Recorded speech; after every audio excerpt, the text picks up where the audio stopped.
नमस्कार दोस्तों, मैं अंकुर उपाध्याय स्वागत करता हूं आप सभी का एक बार फिर से अपनी नई वीडियो में। दोस्तों, क्या कुछ नहीं हो गया बीती रात। लगभग 12:15 बजे के समथिंग मैंने लास्ट वीडियो पोस्ट करी कल रात में, जिसमें मैंने आपको बताया कि कच्चा तेल क्रैश हो गया है। 3 साल में सबसे बड़ी वनडे गिरावट देखने को मिली है कच्चे तेल में। दोस्तों, जो कच्चा तेल करीब $79 के आसपास चला गया था, वो अभी $66-67 के पास पहुंच चुका है। तो भारी भयंकर गिरावट देखने को मिली है। पहली बात तो क्रूड ऑयल में सवाल ही उठता है ये गिरावट क्यों आई। तो इसके बारे में मैंने आप सभी के साथ कल वीडियो में तो बात करी थी। उस वीडियो के बाद भी एक खबर आती है ट्रंप साहब की तरफ से, जिसमें वो पूरी दुनिया को कॉन्ग्रेचुलेशंस कहते हैं और कहते हैं कि जो वॉर है वो रोक दी गई है, सीज फायर कर दिया गया है। हालांकि ईरान की तरफ से कोई ऑफिशियल लेवल पे ऐसी स्टेटमेंट नहीं आई थी, बट ईरान की तरफ से कोई अटैक भी देखने को नहीं मिला था। जो एक अटैक हुआ था छोटा मोटा, उसको पूरी तरीके से इंटरसेप्ट कर दिया था इजराइल ने, बट उसके बाद कोई अटैक हमला अभी तक नहीं आया है। और फ्रेश डेवलपमेंट ये आ रहा है कि ईरान की तरफ से भी कुछ खबरें ये आती हुई दिख रही हैं। Cease fire between Iran and Israel begins. Iran की तरफ से न्यूज आते हुए दिख रही है कि शुरू हो चुकी है सीज फायर। तो ये बेहद पॉजिटिव लगी। वैसे बाजार इसकी चलते गिर भी नहीं रहा था, लेकिन जब ये सीज फायर या शांति प्रस्ताव या शांति को लेकर जब चीजें सामने आई और कच्चा तेल क्रैश हुआ तो बाजार भाग गया। देखो, कच्चे तेल का बढ़ना उतना हमारे लिए दर्दनाक नहीं रहा क्योंकि ज्यादा ऊपर तक नहीं गया, लेकिन घटने से माफ कीजिएगा दोस्तों, लेकिन कच्चे तेल के गिरने से हम सभी को बहुत ज्यादा फायदा होगा।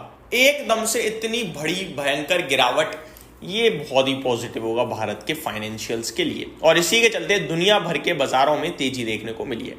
बात करें अगर भारतीय बाजार की, तो भारतीय बाजार में निफ्टी आपके लिए 240 पॉइंट ऊपर देखने को मिल रहा है। इस समय 25,200 के ऊपर ट्रेड करता हुआ दिख रहा है। 25,200 के अपने आप में बहुत इंपॉर्टेंट है भाई साहब।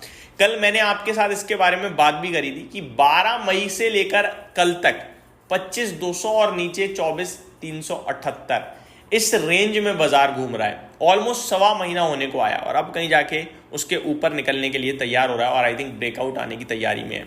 Mid cap small cap index की बात करें तो मिड कैप इंडेक्स में करीब 0.8% की तेजी देखने को मिल रही है और स्मॉल कैप भी ऑलमोस्ट इतना ही ऊपर है। ऐसे में 2 सवाल खड़े होते हैं। पहला कि भाई साहब कच्चा तेल इतना क्यों गिरा, और दूसरा सीज फायर हो गया, क्या अब आगे दोबारा कुछ हो सकता है या शांति है और बाजार में खरीदारी करनी चाहिए। तो पहली बात, कच्चा तेल इसलिए गिरा क्योंकि ईरान की तरफ से जो हमला किया गया, रिटेलिएशन मतलब कि बदला, जो यूएस से बदला लेना था, वो बदला कैसे लिया कि कतर में जो यूएस की मिलिट्री बेस है उस पर अटैक किया। यूएस पे डायरेक्ट नहीं किया। पहली बात, अटैक करने से पहले ऑफिशियल लेवल पे ट्रम्प साहब को बताया गया कि हम अटैक कर रहे हैं, तो वहां पे आप अपनी सुरक्षा कर लीजिए। तो भैया ये और अच्छा हो गया कि ठीक है, टाइम दे दिया। तो पूरी तरीके से उन्होंने पहले तो खाली कर दिया, जो मिसाइल आई वो उन्होंने इंटरसेप्ट यानी कि रोक ली, तो कोई डैमेज नहीं हुआ। जिसके बाद बाजार ने कहा ये तो बहुत अच्छा हमला था, हमले का हमला हो गया, किसी को कोई नुकसान नहीं हुआ। और अमेरिका ने जो कहा था कि अगर तुमने रिटेलिएट किया तो बहुत पावरफुल तरीके से हम अटैक करेंगे, वो भी अमेरिका नहीं करेगा क्योंकि अमेरिका खुश है कि आपने बता के किया और बहुत ही सही जगह और शांति से कर दिया, जिससे किसी को कोई हानि भी नहीं हुई है। तो ये हमला बहुत ही शांति से, मतलब ये लड़ाई वाला हमला था ही नहीं। तो कहने वाली बात थी, हाँ भाई मैं आ रहा हूं और तू ऐसे बच जाइयो, इस तरीके से दिखा। तो बाजार ने इसे पॉजिटिवली लिया और बाजार ने कहा शायद ये मामला शांत होने जा रहा है। उसके बाद कच्चा तेल 6-7% गिरा। फिर ट्रम्प साहब का स्टेटमेंट आता है कि उन्होंने जो अटैक किया उसको हमें पहले ही बता दिया था। उन्होंने अटैक करने से पहले पूरा का पूरा हमने इंटरसेप्ट किया, किसी को कोई हानि नहीं हुई है और अब दोनों पक्ष हमारे पास आए हैं सीज फायर को लेकर और हम सीज फायर करा रहे हैं। यही सारी चीजें थी जिसके बाद कच्चा तेल और गिरा और दुनिया भर के बाजारों में तेजी देखने को मिली आप सभी को। ये तो हो गया पहले सवाल का जवाब। अब आते हैं दूसरे सवाल पे कि चीजें हो गई हैं शॉर्ट, क्या आप खरीदना चाहिए। देखो, खरीदने के लिए बाजार कभी खराब नहीं होता है, ठीक है जी। बस पैसा होना चाहिए आपके पास कि अगर गिरेगा तो ले लेंगे। इजराइल ईरान के मामले में बाजार गिरा, तब भी मैंने आपसे कहा कि ये आप डरिएगा मत, जैसे ही गिरेगा खरीदना। बट गिरावट आई ही कहां, मेरी नजर में तो गिरा ही नहीं बाजार। अगर किसी को लग रहा है हाँ भाई गिरा बाजार, हम खरीद नहीं पाए, तो मेरे को तो नहीं लगता कि गिरा बाजार। बाजार में 300-500 पॉइंट्स की गिरावट तो कभी भी हो सकती है, किसी भी रीजन से हो सकती है, तो नहीं गिरा। तो बाजार ने गिरावट असली दिखाई थी जब वो टैरिफ के मामले चल रहे थे। 21,700 तक गया था बाजार, तब आपसे चिल्ला चिल्ला के कहा खरीदो खरीदो खरीदो। जिसने खरीदा बढ़िया करा, खुश होगा, जिसने नहीं खरीदा अब वो देर कर चुका है, ऐसा उसे महसूस हो रहा होगा।